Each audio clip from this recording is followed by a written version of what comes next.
The letter arrived on a Tuesday evening in the third week of October, which was, in every other respect, an ordinary Tuesday evening. I was at the kitchen table when my mother brought it in. She had already opened it. I could see where the envelope had been separated, carefully, with the letter opener she kept in the drawer by the sink, the one that had been my father's. She set it in front of me and sat down across the table and put her hands in her lap and looked at the wall. That was how I knew it was bad. My mother looked at walls when she didn't know what to do with her face. She had been doing it more frequently over the past 3 years, and I had become, in those 3 years, expert at reading the quality of the wall looking. This one was the worst kind, not grief, not fear, but the specific expression of a person who has made a decision they cannot undo and are waiting to find out if they will be forgiven for it. I read the letter. I read it again. My name is Teal Vance. I was 19 years old, the youngest child of a family that had been quietly coming apart since my father's business failed when I was 16. I had been managing our household since shortly after that, the bills, the creditors, the specific administrative labor of keeping a life functional when the resources for doing so were insufficient. I was good at it. I had become good at it the way you become good at things when the alternative to competence is catastrophe. The letter was from our family's legal representative. It was thorough and precise, and said, in the careful language of people whose job it is to deliver unbearable information without appearing to, the following. The Harwick debt had been resolved. The family home was secure. The outstanding balance against my father's failed accounts had been cleared in full. And in exchange, I would marry the Hale triplets in 21 days. I set the letter down. Is the house safe? I asked. Yes, my mother said to the wall. The debt is fully cleared? Yes. Is there a way out of this? She looked at me then. Her eyes were very bright. No, she said. I'm sorry. I tried to find one. I nodded. I picked up the letter and read it a third time, because reading things 3 times was how I handled information that was large. By the third reading, I had extracted everything I needed to know. The Hale Group had cleared the debt through a legal acquisition of the Harwick contract. The arrangement was filed under the city's Omega Contract Registry, and it was, in every procedural sense, complete. I put the letter back in the envelope. I'm going to go to my room, I said. I'll come back for dinner. Teal, my mother started. I looked at her. She stopped. I went to my room and sat on the edge of my bed and looked at the window. Outside, the city was doing what it did every Tuesday evening, thinning out, lights coming on, the particular sequence of sounds that meant people were going home from work. I had watched this view for 19 years and it had never resolved into anything except familiar. I sat there for a while and thought about what I knew about the Hale triplets. What I knew was not much, and was mostly the shape of what I didn't know.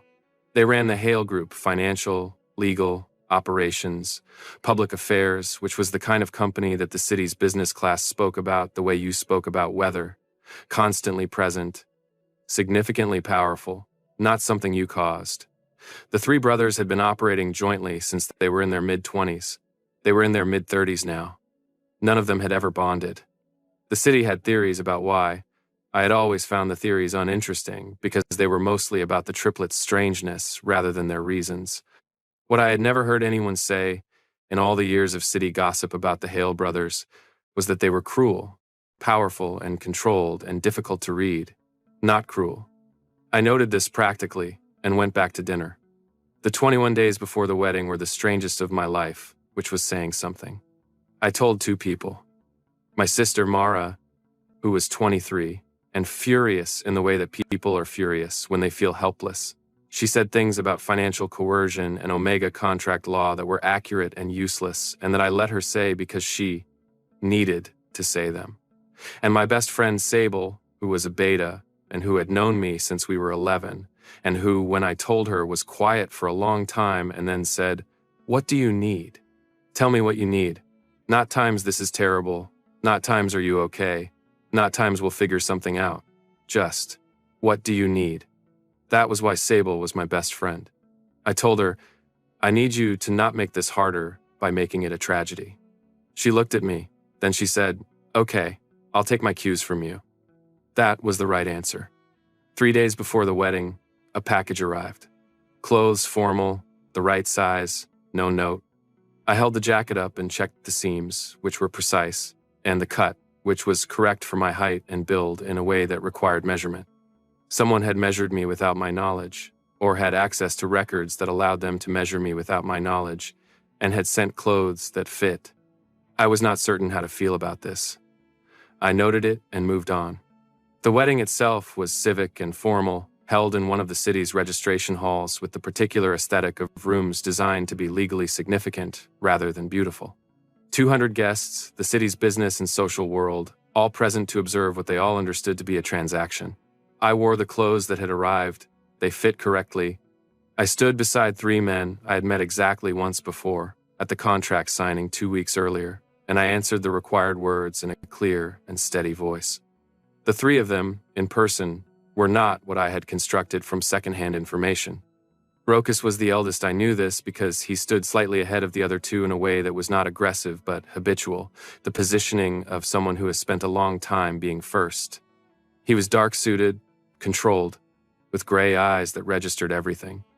He had the quality of a document that had been drafted and revised many times, precise, without obvious seams. Kester stood to his left and was the largest of the 3, broader through the chest, a physical stillness that was different from Rokas's stillness. Rokas was still in the way of someone managing their presentation. Kester was still in the way of someone who was simply at rest, who took up the space available to him without apology and without performance. Brandon stood on the other side and was the one I found immediately most difficult to read, which made him the most interesting. He had a warmth that was not performed. I had encountered performed warmth often enough to know the difference. The slightly elevated volume, the strategic eye contact, the laugh that arrived on schedule. His was not that. His was the real thing, which meant it was also less predictable, and less predictable was harder to manage. At the reception, when most guests were on their second drink and the formal machinery of the event had relaxed slightly, Rokas came to stand beside me. He held out an envelope. "This is yours," he said. "Open it when you're ready." He said nothing else and moved away. I looked at the envelope. It was sealed, my name on the front in handwriting I hadn't seen before, neat, precise, the handwriting of someone who wrote by hand regularly. I put it in my jacket's interior pocket and kept it there for the rest of the reception. That night, in the room they had given me, which was larger than my entire childhood bedroom, which had a window that faced east and would catch the morning light, which had been prepared with the specific thoroughness of people who had thought about what a person needed rather than what an occasion required, I sat on the edge of the bed and opened the envelope. 3 documents. I read the first one. I read it again. I turned it over, checked the back, turned it over again. The deed to my family's home. Fully paid. Transferred to my mother's name. My mother's name. Not mine, not the arrangements, not the Hale groups. Hers. Irrevocably. I set it down. I picked up the second document. A trust. My name, independently managed. The specific financial and legal language of something that could not be dissolved or accessed by any party to any arrangement I was party to. A number I read once, and then looked away from, and then looked back at. Mine. Only mine. I set it down. I picked up the third document. It was handwritten. 1 page. The same handwriting as the envelope. Teal.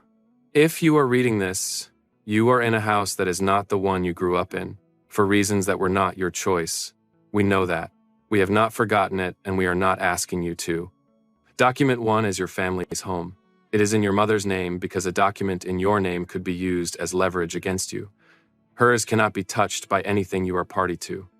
Document 2 is yours. It cannot be taken from you. It does not belong to this arrangement or to us. You are not a contract. You are not a solution to a problem. You are not ours unless you choose to be. The door of this house opens from the inside. R, K, B.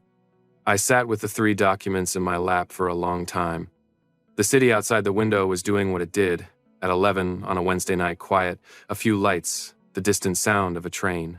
I had watched cities do this for 19 years, from various windows, and it had never resolved into anything except familiar. And it still looked the same, and I still felt the same way about it. And yet something had shifted in the past 10 minutes that I did not have language for yet. I folded the documents carefully, put them back in the envelope, set the envelope on the nightstand.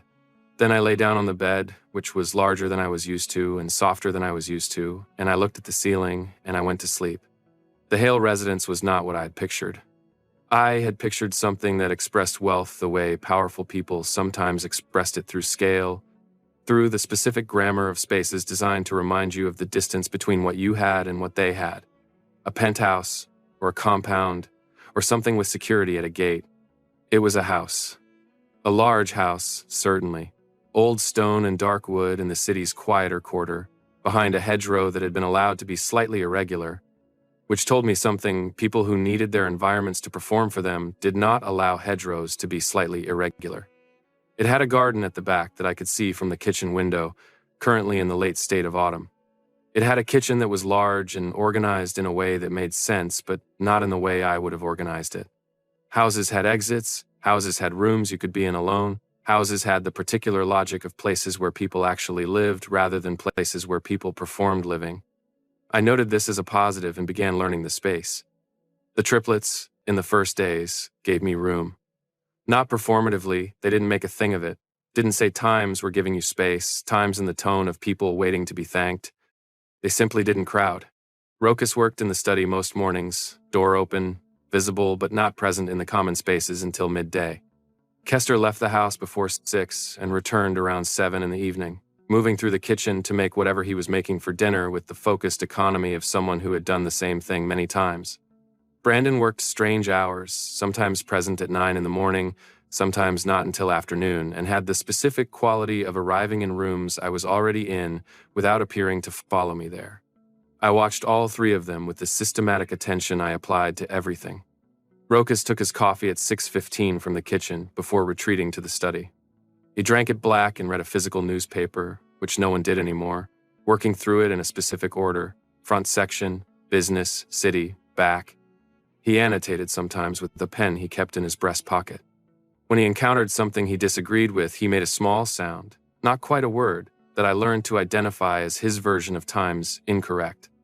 Kester ran every morning, 8 kilometers, I established from the route I could trace on the map I had made of the surrounding neighborhood in my head. He came back quieter and more manageable than he left the run, metabolized something that would otherwise sit in him. And the difference between pre-run Kester and post-run Kester was the difference between a room with the pressure slightly too high and a room in which the pressure had equalized. He made dinner on the evenings he was home first. He cooked without recipes and without consultation, which meant he had internalized everything and trusted his own judgment, which told me something about how he moved through the world generally. Brandon talked when he was comfortable and went entirely silent when he wasn't. The silence was not hostile. I had encountered hostile silences and knew their texture. His was honest. It had the quality of someone who had decided that performing composure was more effort than it was worth, and had stopped doing it, and whose default state was therefore visible in a way that required more trust than most people were willing to extend. I found this interesting. I found him interesting in a way I was not yet ready to examine. On day 4, after dinner, I went to my room and took the envelope from the nightstand and read all 3 documents again. I was looking for something I might have misread the first time, some clause, some condition, some mechanism by which the apparent generosity resolved into constraint. There was nothing. I folded the documents back, put the envelope in the drawer of the nightstand, where it would be accessible but not visible. On day 8, I reorganized the kitchen. This was not an act of aggression or complaint. The existing organization was not wrong, it was functional. But it was organized by a logic that prioritized visual order over use frequency, which was the logic of someone who had organized it for how it looked rather than how it was lived in. I reorganized it by the latter principle. The things used most often at the most accessible height, the things used rarely at the back and the top, the workflow of the stove to counter to table movement unobstructed. I did it on a Tuesday morning when all 3 of them were out, and I was done by noon, and I made a note in my head that if it was unwelcome, I would restore the original arrangement without comment. Kester came home at 7. He walked into the kitchen and stopped.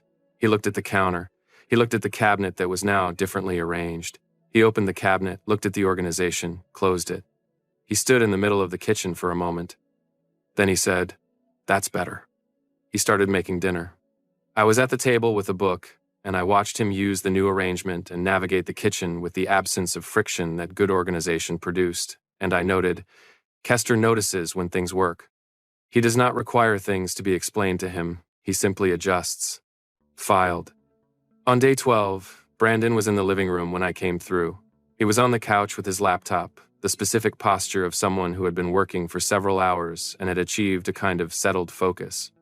He looked up when I came in, but didn't perform looking up, just registered my presence and returned to his screen, which meant he was comfortable and not requiring anything. I sat in the chair by the window. I said, "The third document. Who wrote it?" He looked up properly now. He had the expression of someone who had been expecting a question and was deciding which version of the answer to give. "All three of us," he said. "We argued about the wording for 2 days." I looked at him. "What did you argue about?" Rokas wanted it to be legally precise. He wanted to specify what times choose times meant, what times door times meant, what the conditions were. Brandon set his laptop down. Kester wanted it shorter. He said 2 sentences was enough. He was probably right, actually. "And you?" "I wanted it to say the thing," he said. "The actual thing, not a version of it designed to be defensible."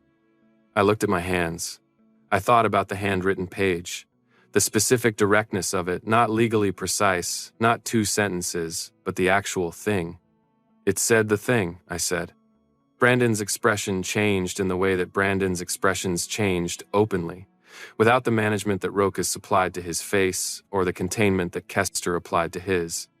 Something warm moved through it. "Good," he said. I looked out the window at the autumn garden.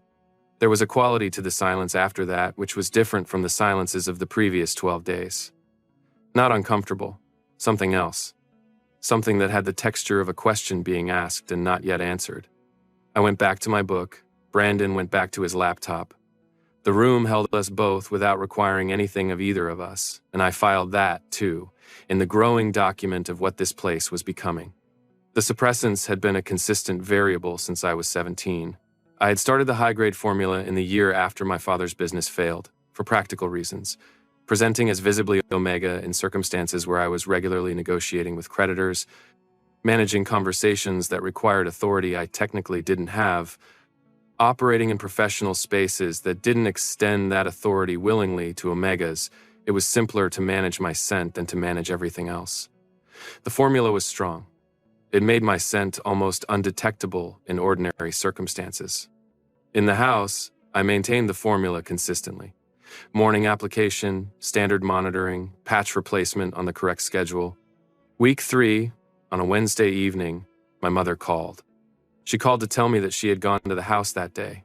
She had let herself in with the key and walked through every room and sat in the kitchen for a while. She had looked at the deed, the framed copy that I had asked my sister to help her hang in the hallway, and she had sat in the kitchen for a long time. "I'm sorry," she said. "I know you didn't choose this." "I know you didn't either," I said. "I know that doesn't help." "It helps some," I said. There was a pause. She said, "The kitchen smells like you. I left the window open for an hour and it still smelled like you." I held the phone and did not say anything for a moment. "Good," I said finally. "I mean that. That's good." She made a sound that was either a laugh or something close to it. We talked for a while. Not about the arrangement, not about the Hales, just about the house, the radiator in the back bedroom that had finally been fixed, the state of the garden in autumn, the way the neighborhood sounded in the evening. Ordinary things.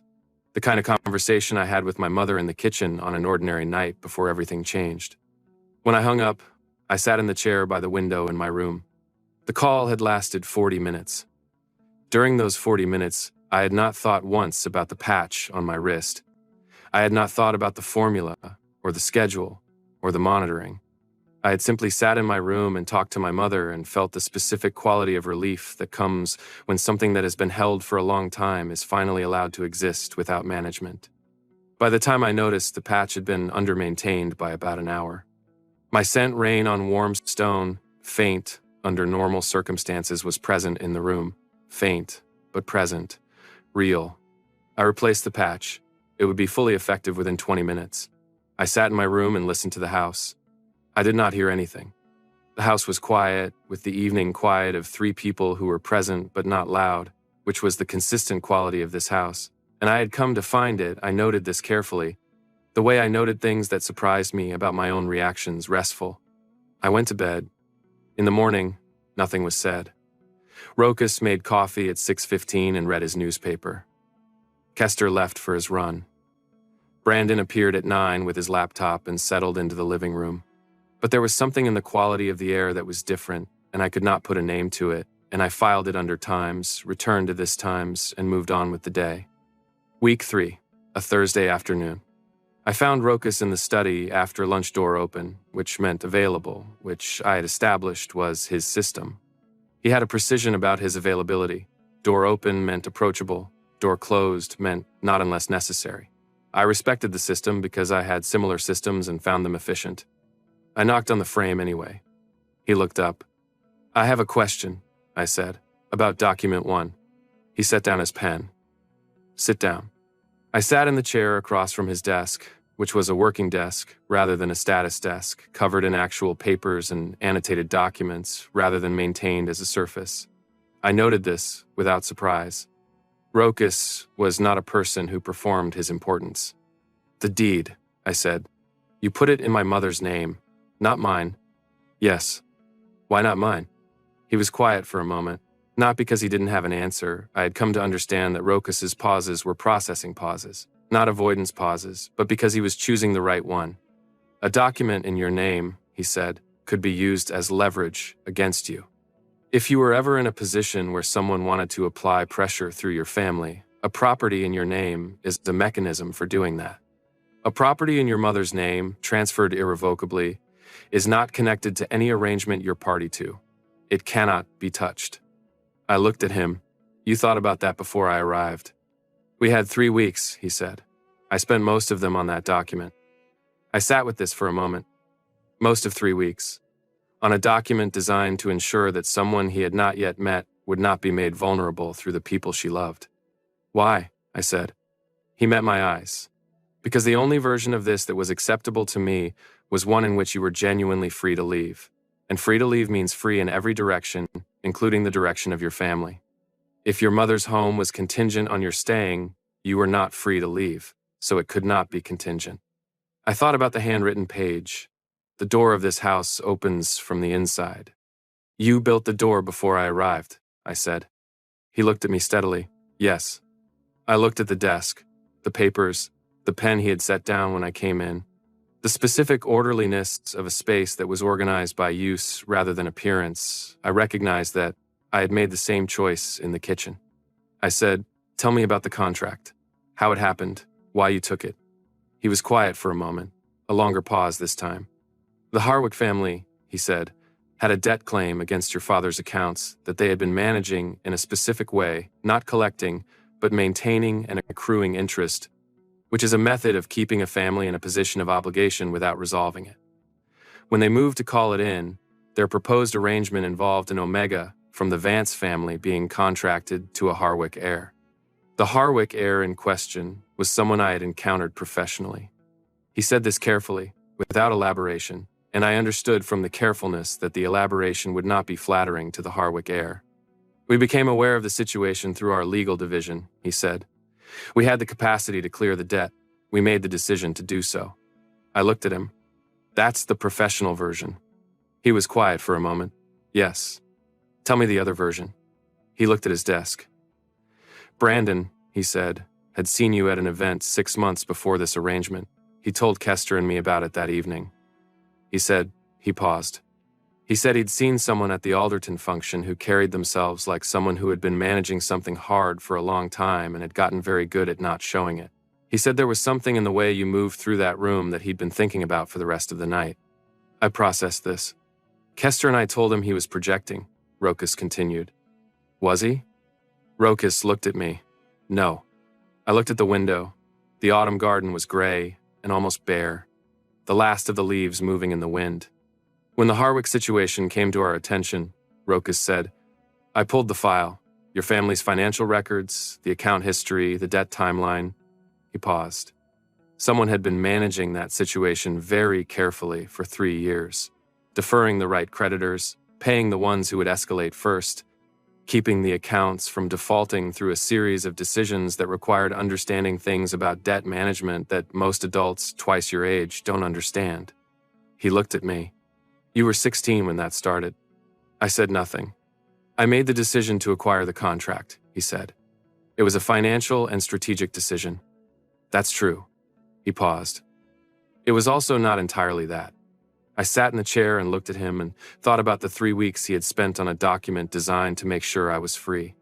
About Brandon, 6 months ago, in a room full of people, watching someone move and thinking about it for the rest of the night. About Kester in my family's doorway, which I had not yet heard about but which I was about to. Thank you for telling me, I said. He picked up his pen. He set it down again. Then he said, very carefully, I want you to know that I am aware of the difference between what I planned and what this has become. Those are not the same thing. I don't want you to think I'm confused about that. I looked at him. Are you confused about it? I asked. No, he said. I'm not confused. I'm aware. There's a difference. I nodded. I stood up to leave. At the door, I stopped. The kitchen organization, I said. Kester said times that's better times and used the new system immediately. Rokas looked up. Did you find it? I said. Or did you just use it? A pause. I found it on day 9, he said. I was going to say something and then I thought it was correct. Functionally correct. There was no reason to say anything. I looked at him. Most people would have said something anyway, I said, about it being changed without asking. He looked back at me steadily.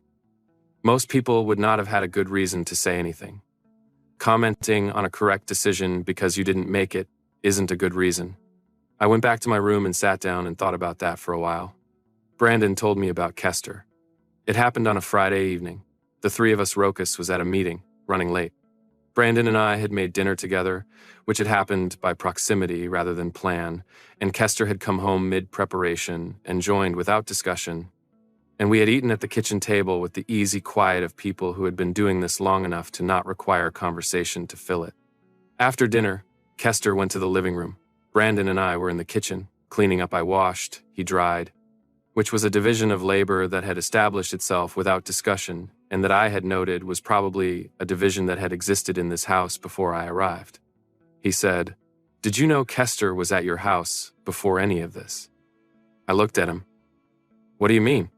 He said, about 3 weeks before the contract was finalized, the Harwick collectors had been to your family's apartment twice. The third time, Kester was in the neighborhood. He had a site meeting 2 blocks away and he drove past and saw them outside your building. I held a glass under the water and didn't say anything.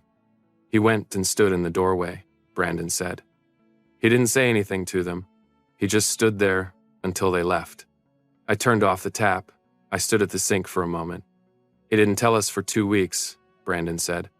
He mentioned it in passing, actually. He said something about driving past your building, and I asked him why he'd been in that neighborhood, and the Harwick collector story came out. He looked at the glass he was drying. I said, I knew it. Rokas didn't say anything for a long time. I said, Why didn't Kester tell you? Brandon was quiet for a moment. Because he didn't think it was important, I think. He did it because it was in front of him to do, and he did it, and it didn't occur to him to report it. He paused. That's very Kester. I thought about this. I thought about a man in a doorway saying nothing, being nothing except present, existing in the space until the people who needed to leave left. Not a declaration, not a strategy. Just, I am here and I am not moving. I said, I heard about it from you, not from him. I know, Brandon said. He won't bring it up. He doesn't operate that way. I'll bring it up, I said. Brandon looked at me. Good, he said. The scent incident from week 3 was not discussed until week 4, on a Sunday morning, when I brought it up myself. I found Kester in the garden. He went out there sometimes on his days off, not to work in it, but to stand in it, which was Kester's version of the study time that Rokas took inside and the processing time that Brandon took through movement. He stood at the back of the garden near the bare rose hedge and held his coffee and looked at the city over the rooftops. I went out and stood beside him. He looked at me, then back at the city. Week 3, I said, Wednesday evening. My suppressant slipped for about an hour. I know you noticed. He was quiet. I wanted you to know I wasn't testing anything or making a statement. I was on the phone with my mother and I forgot the patch replacement. He looked at his coffee. I know, he said. It didn't read as intentional. But you noticed. Yes. And Rokas and Brandon. Yes. I said, I wanted to name it because not naming it seemed like the wrong choice. The thing happened and you all processed it without saying anything to me about it, and I think you did that correctly. It wasn't something that needed to be made into a conversation, but I want you to know that I'm aware it happened, and I'm not pretending otherwise." He turned to look at me properly. His expression was the open, unmanaged expression he had when something had reached him without permission. "All right," he said. I looked at the garden. The rose hedge was the kind of bare that promised something, the architecture of the plant still there, the structure waiting for spring. "I have a question," I said. He waited. "You were at my family's building," I said, the third time the Harwick collectors came. He was very still. "You stood in the doorway until they left." "Yes." "Why didn't you tell me?" He looked at the rose hedge for a moment. Then he said, "It didn't seem like something that belonged to me. I was there. I did what was in front of me to do." Telling you about it felt like he paused, finding the right words, which Kester found slowly but accurately, like asking for something in return for it. I looked at him. "You weren't asking for anything." "No." "Then why wouldn't you tell me?" He looked at me. "Because I didn't want you to feel like you owed me something for a thing you didn't ask for and that I would have done for anyone in front of me in that moment." I stood in the garden with the bare rose hedge and the city over the rooftops and the late autumn light, and I thought about that. "You would have done it for anyone," I said. "But you drove past my building specifically." He looked at the city. "I'd been past that building before," he said. "After Brandon mentioned you at the Alderton function." Not he stopped. "I drove past a few times. That's all." He said it flatly, without apology, without performance. Just a fact being set down. I looked at him for a long time. "Thank you," I said, "for being there." He nodded once. We stood in the garden for a while and looked at the city together. The quality of the evenings changed in week 4. Not dramatically, not in any way that was specifically nameable. But the house felt different at 6 o'clock than it had in week 1, fuller. Not in the sense of crowded, but in the sense of occupied by people who were no longer moving around each other but were beginning to move with each other. The small adjustments of 4 people learning a shared space. Rokas had started leaving his study door open more often. Not always, he still closed it when he needed concentration, but in the evenings, when the work was done, the door was open. I had taken to going in sometimes, not with questions, but with a book. I sat in the chair by the window and read while he worked at the desk, and neither of us required the other to explain it. Brandon had found out that I did the crossword every morning. I had a physical notebook, crosswords cut from newspapers, a habit I had kept since I was 15 because it was cheap and portable and required nothing except a pen. He had started leaving the city, paper folded to the crossword on the kitchen counter before I woke up. He didn't mention it. I didn't mention it. It was there every morning. Kester had started running a slightly different route, one that passed the Better Bakery on the south side of the neighborhood, and had begun coming back with one item from said bakery 2 or 3 times a week. He placed it on the counter without comment. He did not specifically place it for me. He did not specifically place it for anyone. It existed on the counter and was available to whoever wanted it, which was an extremely Kester way of doing something kind. I was aware of all 3 of these things. I was aware that I had stopped thinking of the house as temporary. I was aware that I had stopped thinking of the arrangement as something to be endured. I noted both of these things and put them in the document marked Times Returned to This Times and went back to the crossword. The call from Sable came on a Thursday morning in the 5th week. I was in the study with Roka's door open, my chair by the window, the crossword finished and set aside, a book open in my lap that I was not reading because I was thinking about something else and using the book as cover for the thinking. Rokas was at his desk doing something with a contract that required periodic quiet expressions of disagreement with the document's contents. My phone lit up. Sable. I went to the kitchen to take it. She said, "I heard something this morning. About the Harwick family. About your arrangement." I set down my coffee. "Tell me." She had a contact at one of the city's legal publications. She worked in media, Sable, which meant she had contacts at everything useful. The contact had mentioned that the Harwick family was preparing a procedural challenge to the Vance contract acquisition. The argument, as her contact understood it, was that the Hale Group's acquisition of the debt and the resulting arrangement had been conducted outside proper Omega contract registration channels. If the challenge succeeded, the arrangement would be invalidated. The Vance debt and the contract would revert to Harwick jurisdiction. "How long have they been preparing this?" I asked. Her contact didn't know exactly. A few weeks, at least. I said, "Thank you. I'll call you later." I stood in the kitchen after I hung up, the kitchen that I had reorganized in week 2, the counter where the crossword arrived every morning. The bakery item, currently a small apricot pastry, sitting at the corner of the counter in the way that Kester left things available to whoever wanted it, no comment required. I thought about a few weeks. I thought about Rokas in the study with his contracts and his annotated newspapers and his careful, precise explanations of why he'd done everything he'd done. I went back to the study. I said, "I'd like to talk about the Harwick challenge." He looked up. His expression did not change. This was the expression of someone receiving information that was not new to him. He had known. I sat down in my chair and looked at him. He had known, and he had been managing it, and he had not told me. "How long?" I said. He set down his pen. "About 10 days. I looked at the window. The garden was visible from here, bare and patient, waiting. "You were managing it," I said. "Yes. You were managing me." A pause. "I was protecting you from something that wasn't resolved. I didn't want to." I looked at him. "Those aren't the same thing." He was quiet. I said, "I have been managing things without complete information my entire adult life because the people who had the complete information made decisions about what I needed to know. I have been managing a collapsing household debt situation since I was 16 because nobody told me how bad it was until it was already critical. I am very good at managing things without complete information. I should not have to do that here." He looked at me steadily.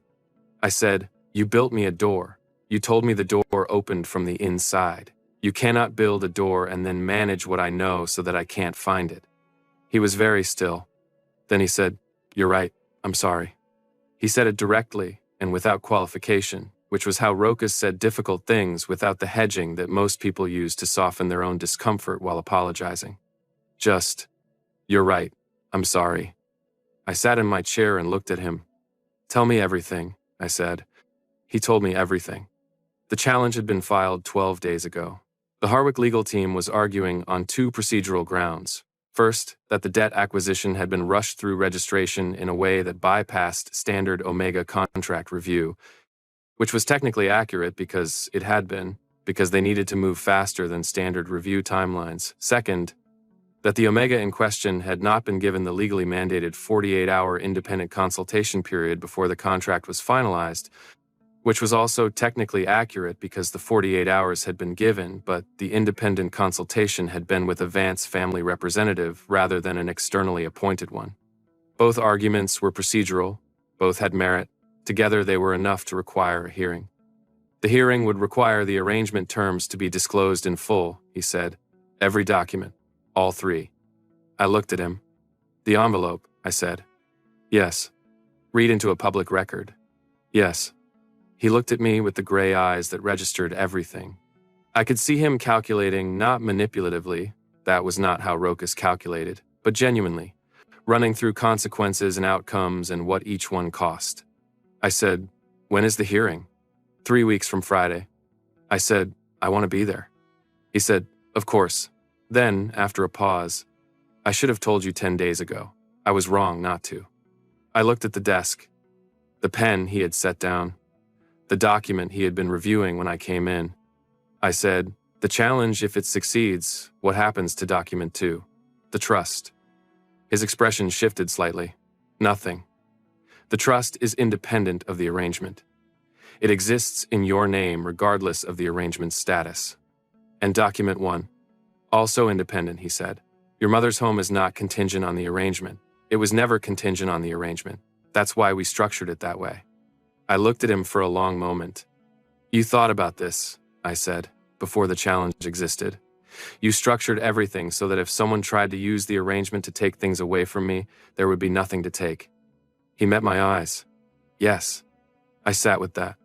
Then I said, "Thank you for telling me the rest of it now." He picked up his pen. He set it down again. He said, very carefully, "I don't want you to be protected from things without your knowledge. I understand why that was wrong. I'll tell you when things happen, even when they're not resolved." "All right," I said. I went back to my chair by the window and picked up my book and did not read it, and the room was quiet, and Rokas went back to his document, and outside the garden was gray and bare and entirely patient. That evening I told Kester and Brandon, not because it was a secret from them, it wasn't they were aware of the challenge, but because I wanted them to hear it from me, that I knew, that I had spoken to Rokas about it, that I was going to the hearing. Kester, who was making dinner, turned from the stove and looked at me. He said, "Good." That was all. Good. Then he turned back to the stove. Brandon was on the couch and had been watching me since I came into the room with the expression he had when he was reading something in me. He said, "How are you?" "I'm not sure yet," I said. "I'll know more after the hearing." He nodded. He didn't push. He said, "Do you want company tonight or space?" I thought about this. I thought about the difference between the two, which I had come to understand better in 5 weeks than I had in the previous 19 years, because I had not previously been in a space where the distinction was offered rather than assumed. "Company," I said. "I don't want to be alone with it tonight." Brandon moved over on the couch. I sat beside him. We watched something on the television that I did not pay attention to, and Kester brought dinner to the coffee table when it was ready, and Rokas appeared at some point and took the armchair without comment. And the four of us sat in the living room with the lights on and the evening outside, and nobody said anything particularly important, and I was not alone with it. I noted this as the specific good thing it was. In the days before the hearing, something changed in the house that I did not have immediate language for. It was not tension. The house had a quality that was the opposite of tension, a deliberate steadiness. The quality of people who were not pretending nothing was happening, but who had decided that what was happening was manageable and were behaving accordingly. Rokas worked longer hours, which I knew from the study light still visible under the door at midnight. But he continued to leave the door open in the evenings until late, and continued to have his coffee at 6:15 and his newspaper in its specific order, and none of his routines collapsed under the pressure of the work. He was made for this, I understood, not for the content of the crisis, but for the shape of it, the sustained, methodical pressure of a problem that required long thinking. Kester ran an extra kilometer every morning. I tracked the timing. He came back with more of the steadiness he ran to achieve. Brandon was quieter than usual, which was his honest tell, but quiet Brandon still left the crossword, still appeared in rooms I was in, still looked at me with the specific attention of someone who had decided that paying attention was the right thing to do and was doing it consistently. On the Wednesday before the hearing, I found Brandon in the kitchen at midnight. He was making tea, which he only did when he wasn't sleeping well. He looked up when I came in and didn't perform surprise. I made my own tea and sat at the table. He sat across from me. I said, "Can I ask you something?" He said, "Yes." I said, "The Alderton function. 6 months ago. What was it specifically that you noticed?" He held his mug. He was quiet for a moment, not avoiding, just finding the accurate version. "You were talking to someone," he said.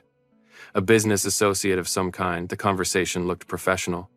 "And whoever it was said something, I don't know what, and your expression didn't change at all. Your face was completely level.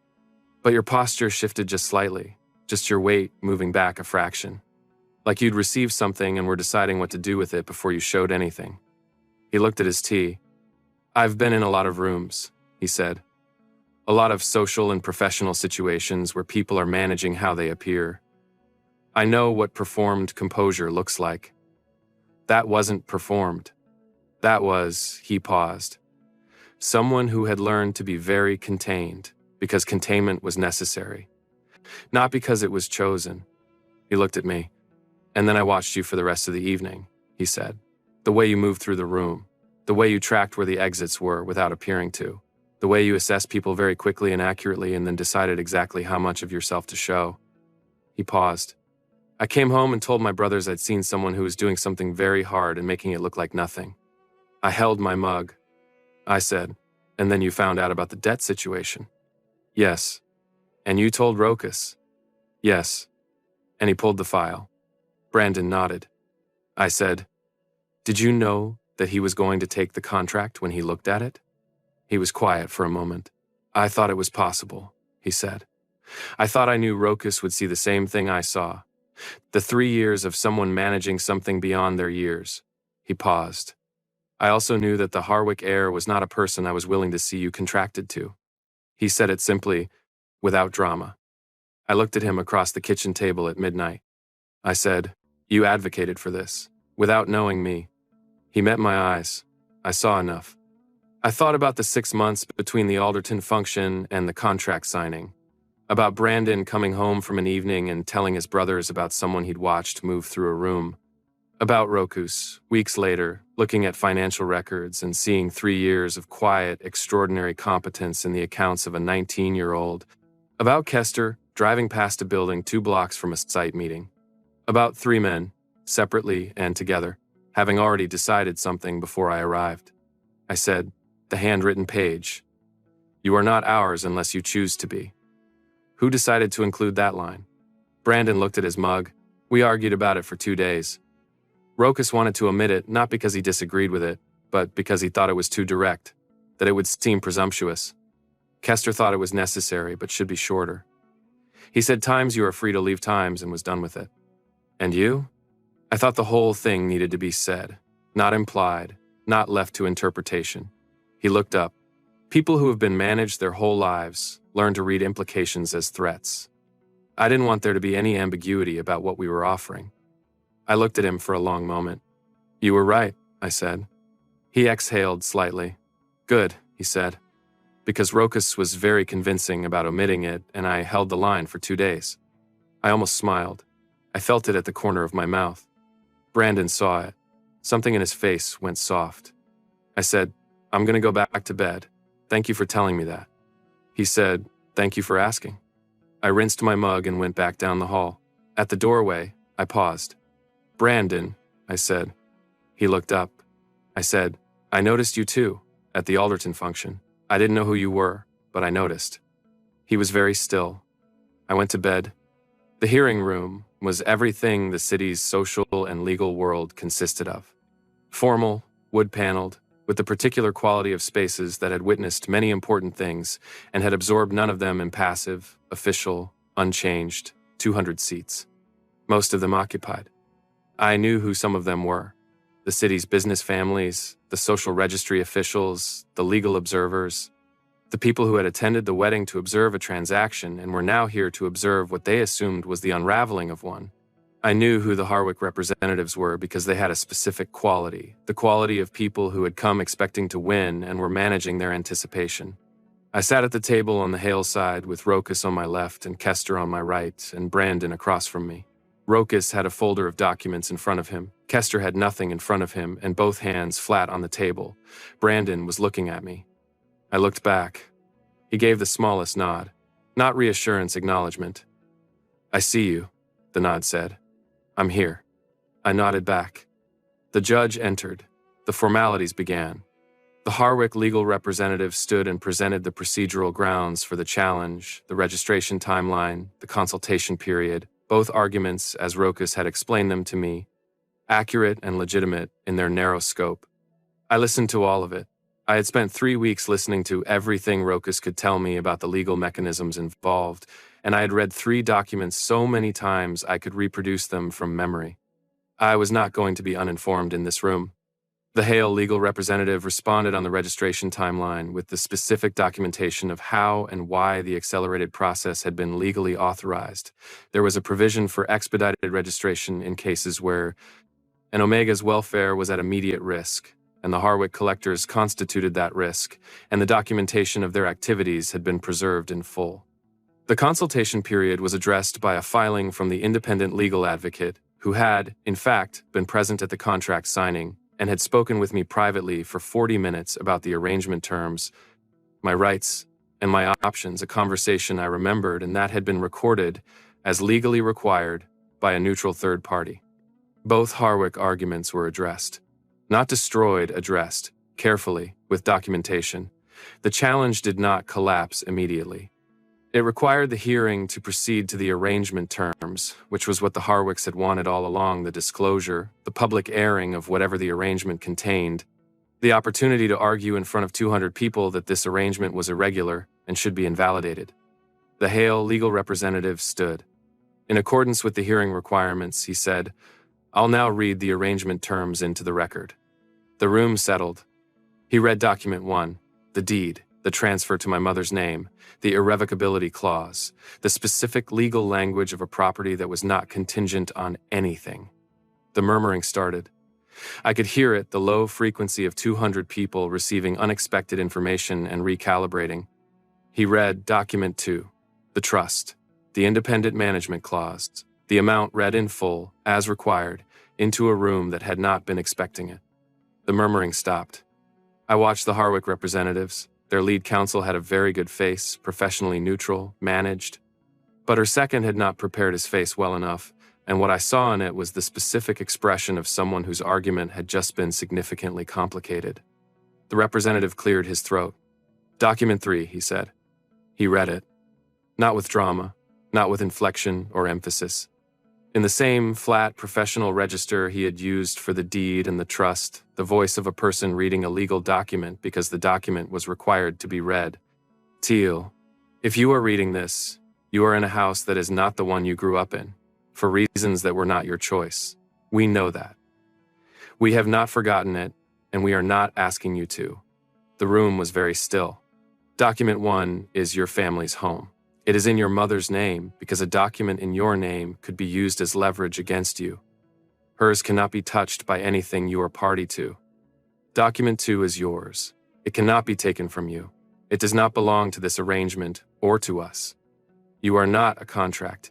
You are not a solution to a problem. You are not ours unless you choose to be.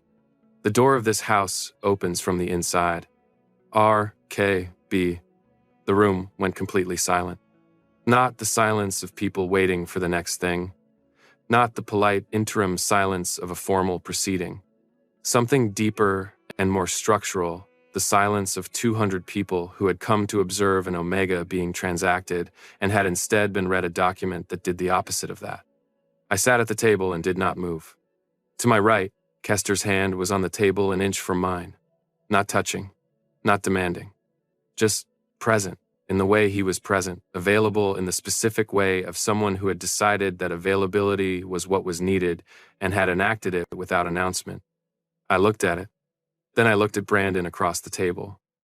He was looking at me with the expression I had come to understand accurately, not performing calm, not managing anything, just looking at me with the complete attention of a person who had been paying attention for a long time. I looked at Rokas on my left. He was looking at the judge. The judge looked at the Harwick legal representative. You're asking me to transfer this arrangement to your family, the judge said, on the grounds of procedural error. I'd like you to explain to this court what procedural correction would improve on what I've just read. The Harwick representative opened his mouth, closed it. What document in your family's arrangement, the judge continued, establishes that the Omega Party cannot be leveraged through their family members? What trust in your arrangement is independently managed and irrevocable? The representative said nothing. The judge looked at her papers. The procedural grounds presented are technically accurate, she said. The registration was expedited and the consultation was non-standard. She paused. The expedited registration is covered by the welfare provision. The consultation documentation is complete and legally sufficient. She looked at the room. The challenge is dismissed. The Harwick representative stood. Your Honor, the procedural, is addressed, the judge said. In full, the challenge is dismissed. Outside the hearing room, the city afternoon was cold and clear, the kind of autumn light that made everything look slightly more defined than it actually was. Sable appeared from somewhere. She always appeared from somewhere. She had the quality of a person who found the right place to be and was there when you needed her. She stood beside me on the steps and looked at the city. So, she said. So, I said. She was quiet for a moment. Then, the third document. He read it into the full record. Yes. With everyone in there. Yes. She said, your mother is going to cry when I tell her. I looked at the city. Please tell her yourself. I don't think I can do it without, I stopped. Without what? Without it being a lot, I said. And I've had enough of a lot today. She linked her arm through mine. Fair enough? She paused. Are you going to tell me what you're feeling, or am I going to have to wait another week? I thought about this. I thought about Document 3 read aloud into a room of 200 people who came expecting to see one thing and saw another. I thought about Kester's hand on the table, Brandon's attention. Rokus looking at the judge with the steady certainty of a man who had built something correctly and was watching it hold. I said, I don't have the vocabulary for it yet. I'm working on it. She rested her head briefly on my shoulder. Take your time, she said. I'll be here when you find it. The 2 weeks after the hearing were quiet. Not the quiet of aftermath, not the silence of something ended. The particular quiet of 4 people in a house who had been through something together and were on the other side of it and were discovering what the other side looked like. It looked, mostly, like ordinary things. Rokus at his desk, the newspaper, the coffee at 6:15, the door open in the evenings. He had started, in the weeks since I had named the problem about managing me without my knowledge, doing something differently. He flagged things. Not large things, not operational decisions about the arrangement, small things. A name in a news article that connected to the Harwick family, with a note, no action required, flagging for awareness. A change to a scheduling matter that affected the house, with a note, let me know if this doesn't work for you. Small flags. Evidence of a man learning a new habit and practicing it consistently. Kester running his extra kilometer, the bakery item appearing at the corner of the counter. He had started without announcement, without making a thing of it, coming home 10 minutes earlier on the evenings when the house had been full. Not obviously, just the timing being slightly different. I had noted it the second time and understood what it was. Brandon, who was the variable, had become slightly less variable. He still worked strange hours, but he had started texting when he was going to be home late, which he had not done in the first weeks. A single message, no preamble, late tonight, 11 or after. I had not asked for this. He had decided to do it. I had noted all 3 of these things. I had put them in the document marked Times Return to This. On a Thursday evening, 2 weeks after the hearing, I returned to it. I asked all 3 of them to sit down. Rokus came from the study. Kester came from the kitchen where he'd been cleaning up after dinner. Brandon came from the living room. They settled Rokus in the armchair, Kester on the far end of the couch, Brandon in the middle. I stood at the edge of the room for a moment. Then I sat down. I said, I've been thinking about what I want to say and how to say it correctly. I've been thinking about it for a few weeks. None of them said anything. Rokus was still. Kester's hands were on his knees. Brandon was looking at me with the full attention he gave things that mattered. I said, I came here because I had no choice. That's true, and it doesn't stop being true, just because other things also became true. I don't want to revise what happened because revisiting it is uncomfortable. The arrangement was made without my input, and I had 21 days to become someone who could manage it. That's what happened. I looked at Rokus. You built me a way out before I arrived, I said. I've been holding that for 2 months. Every time something difficult happened here, I went back to it. The deed, the trust, the 3rd document. You made sure that I was free to leave, and then you let me find out gradually, on my own schedule, that I didn't want to. He looked at me steadily. His expression was the most open I had seen it. I looked at Kester. You stood in a doorway for a woman you'd never met and asked for nothing for it, I said. You reorganized the kitchen in the same direction I'd already moved it, which you cannot explain, and you come home 10 minutes earlier on certain evenings, and you put things on the counter without asking for acknowledgement. I said, I see all of it. I want you to know that I see all of it. Kester's jaw moved slightly. Something crossed his face that was not his usual register, something that was Kester without the containment. I looked at Brandon. You saw me first, I said. At a function 6 months before any of this. I don't know what to do with that yet, but I know it matters. I know it's part of why I'm here, in this room, having this conversation, and I want you to know that I noticed you too, that night. I just didn't know your name. Brandon's mouth curved slightly. His eyes were bright. I looked at all 3 of them. I said, I'm not leaving. I want to be clear about that before anything else. I'm not staying because I have nowhere to go. You made sure I have somewhere to go, the trust, the home, the door you built. I'm staying because I'm choosing to. I'm choosing this house. I'm choosing the 3 of you. I looked at my hands on my knees. I said, I don't know what this looks like yet. I don't have language for 3 people. I've been looking for the language and I haven't found it yet. I need time to find it. I need this to be slow, because I don't move quickly toward things I care about. I've spent my life being careful, and I need to be careful about this too. I looked up, But I wanted you to know it's a choice. That the door was there and I looked at it and I'm choosing not to go through it. The room was very quiet. Brandon said, "Okay." Not small, not dismissive. A word landing with the weight of something decided. Kester said, "Okay." Lower than Brandon. Slower. Certain. Rokas opened his mouth, closed it.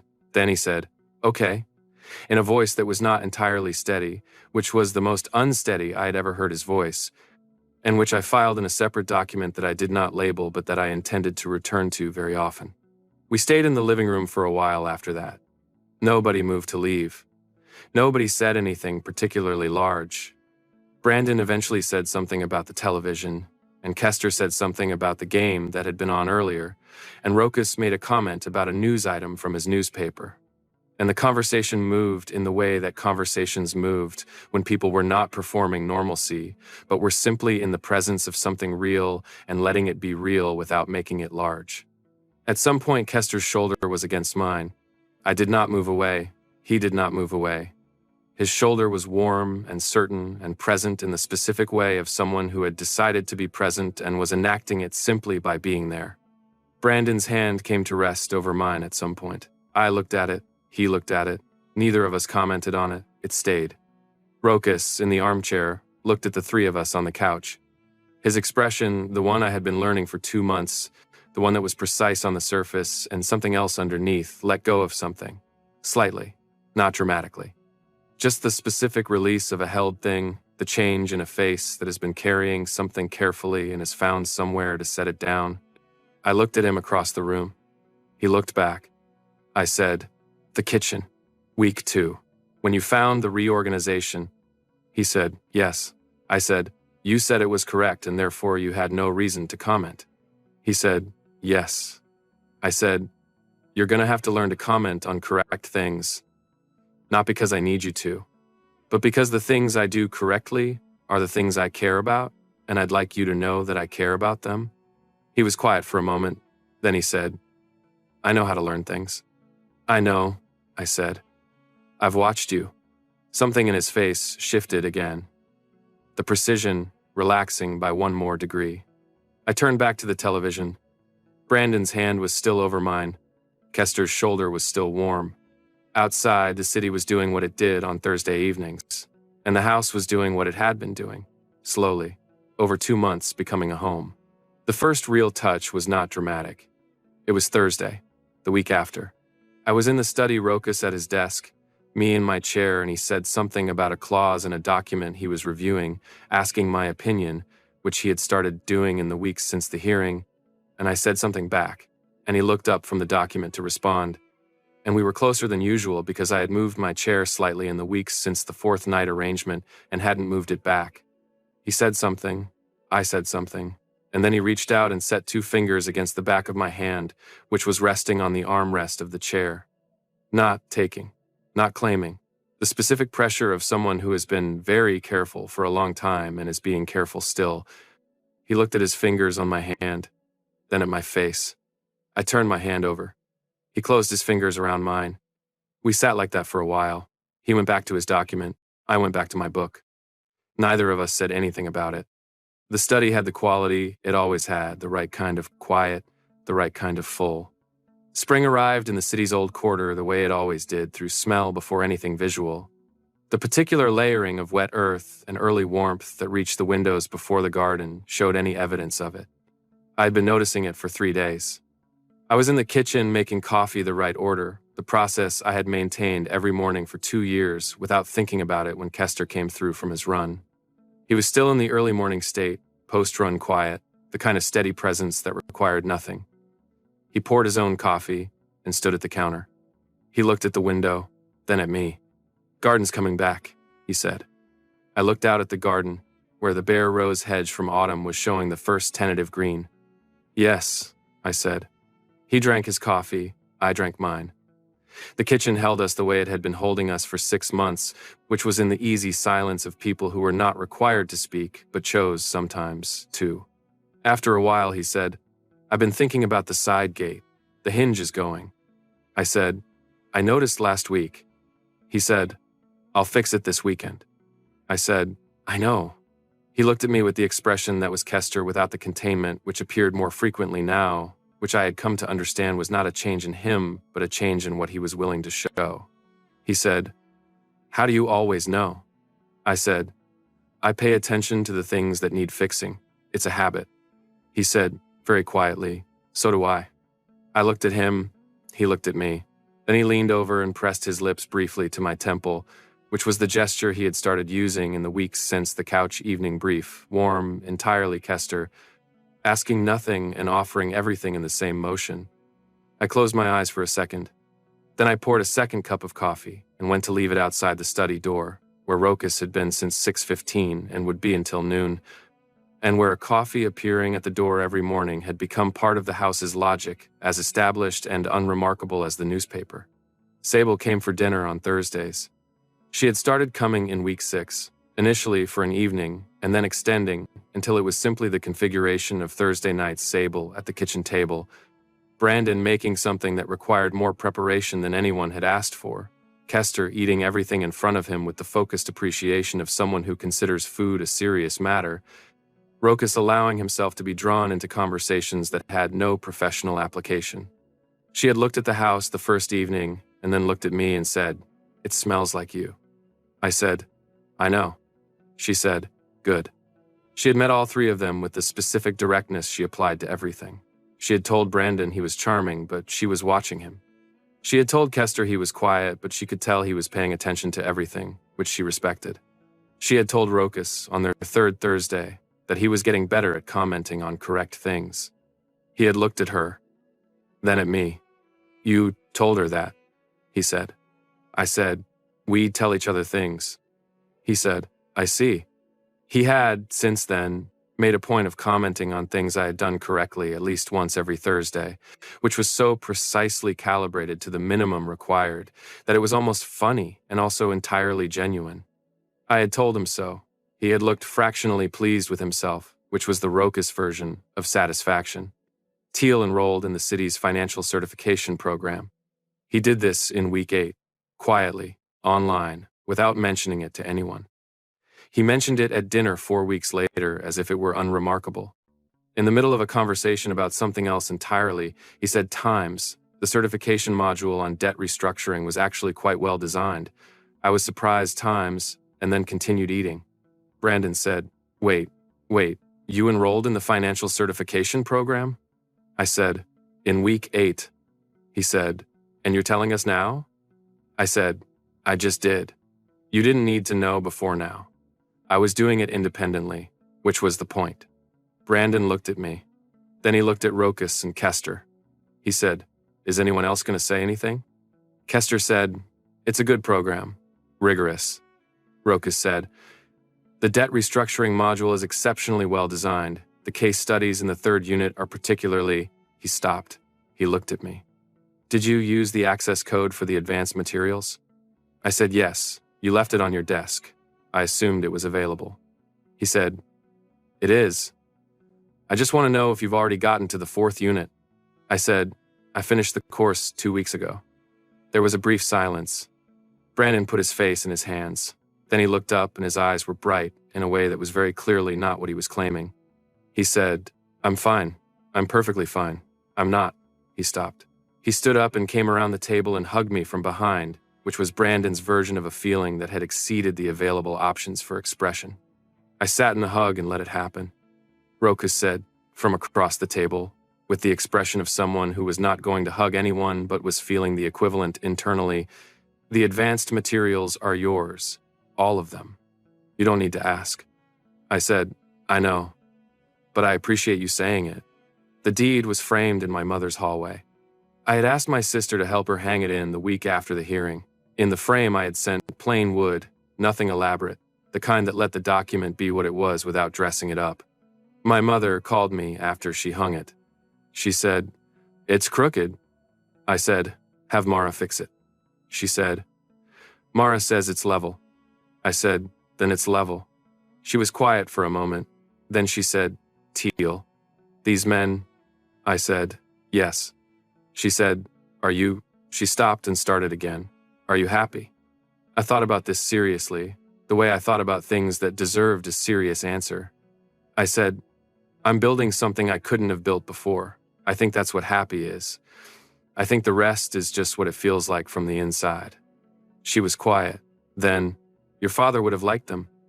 I said, I think he would have liked Brandon immediately and liked the other two after he'd spent time with them. She laughed. I said, that's accurate and you know it. She said, yes, I know. The envelope lived in the drawer of the desk in the study. I had moved it there in week 3, from the nightstand, because the study had become the room where I spent the most time, and the desk drawer was the right place for something that needed to be accessible without being on display. I had read the documents many times, the deed, the trust, the handwritten page. I did not need to read them anymore.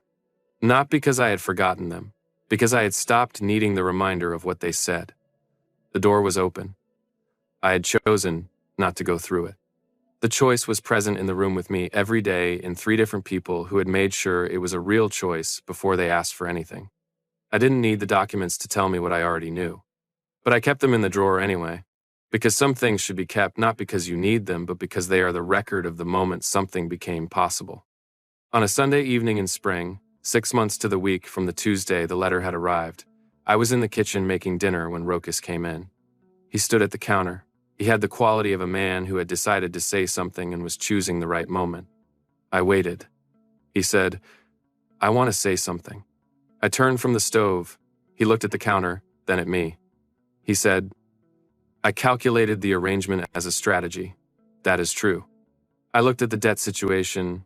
I identified the Harwick risk. I saw the opportunity to resolve it in a way that served the Hale Group's interests as well as your family's. All of that is accurate. He paused. He said, and then I met you, and it stopped being a calculation. He looked at me. I don't know exactly when. I've been trying to identify the moment for 6 months. The kitchen reorganization. The day you came to the study about document 1 and told me the door couldn't work if I controlled what you knew, the garden. Week 3 when your suppressant slipped, and I sat in my study for an hour thinking about rain on warm stone. He looked at me steadily. He said, I thought you should know that. I looked at him. I set down what I was holding. I said, I know. He blinked. You know? I said, you stopped presenting it as a strategy about 6 weeks in. You're not good at hiding the things that matter to you once they've started mattering. The newspaper. The flagging. The coffee in the morning. He looked at me. I said, you're extremely good at precision. You are less good, once you care about something, at making it look like you don't. He was quiet for a moment. Then something in his face did the thing I had been waiting for. I had not known I was waiting for it until it happened, but I understood now. The precision let go. The management released. Underneath it was a person who was overwhelmed and certain and who had been building things carefully for 6 months and had arrived at a place he hadn't built toward but had arrived at anyway. I crossed the kitchen. He raised one hand and set it against my face carefully, the way he did everything. The way he had set 2 fingers against the back of my hand in the study and looked at me with the gray eyes that had registered everything for 6 months and now registered only this. I said, the door opens from the inside. He said, yes, it does. He leaned down and I leaned up and we met in the middle, which was how it had been from the beginning, not one of us going to the other, but both of us arriving at the same place from our own directions. The kitchen smelled like dinner and coffee and spring coming through the window. In the living room, Kester and Brandon were doing whatever they were doing on a Sunday evening. In a few minutes, one of them would come through, and the moment would become a different kind of moment, one that included all 4 of us, which was the kind of moment this house had been building toward since October. I stayed in the kitchen a little longer. I looked at the counter, the crossword, ready for tomorrow morning, the corner where the bakery item appeared 2 or 3 times a week, the organization that had been correct since week 2 and had been adjusted twice since, once by me and once by Kester, both times in the same direction. I thought about a Tuesday evening in October and a letter on a kitchen table and 3 questions asked in a voice that was steadier than it needed to be. I thought about 21 days and clothes in the right size and an envelope presented by a man in a reception hall full of people who thought they knew what it contained. I thought about a document read into a public record in a flat professional voice. The door of this house opens from the inside. The silence that followed. I thought about choice, what it looked like when it was real, when the alternative was genuinely available and you chose anyway. Outside, spring was finishing what it had started. The garden would be green in a week. The rose hedge, which had been bare since October and patient all winter, was coming back. Some things wait for the right conditions. Then they choose.